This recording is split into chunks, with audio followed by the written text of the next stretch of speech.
The pretender is the worst, more dangerous than a thief, more deadly than a liar, for they wear holiness as a mask while hiding poison in their soul.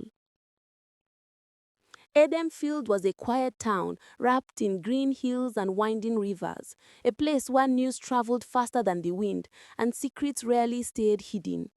At the center of the town stood the white church with its proud steeple, and at the center of that church stood a young woman everyone admired, Grace Elias, the pastor's only daughter. To Edenfield, Grace was the very picture of holiness. When she walked, her steps were modest and graceful. When she sang, her voice wrapped the sanctuary like sunlight pouring through stained glass.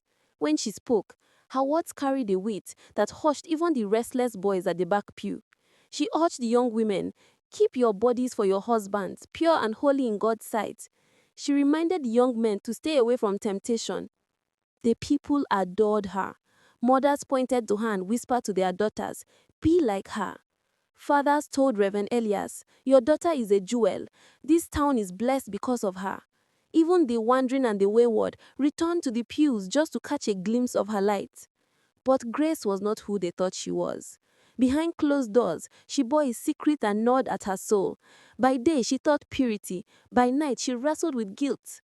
She had already crossed the very line she condemned in others. She warned the young women to stay holy, but she herself had stumbled where she told them never to tread. Her father never suspected. From the pulpit, he often said with pride, "Even in my home I see God's fruit. My daughter is a living testimony."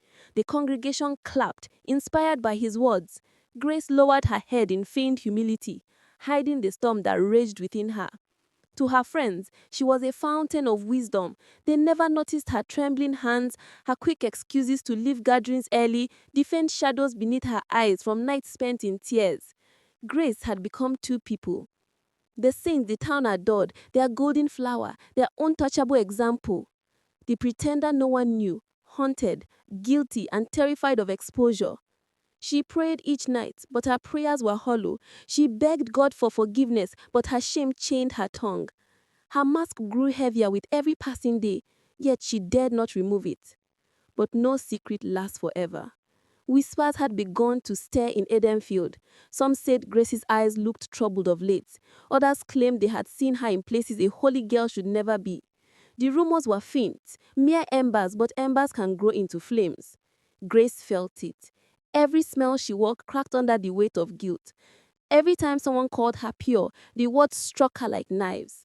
She knew the truth was clawing its way to the surface, and the thought haunted her, what will happen when they see me for who I really am? The storm was not far off. The mask was sleeping, the truth was waiting at the door. And when it breaks through, will Edenfield still see Grace as their jewel or as their greatest deception? Find out in part 2 as the whispers spread, suspicion grows, and Grace's hidden life begins to unravel before the very people who once adored her.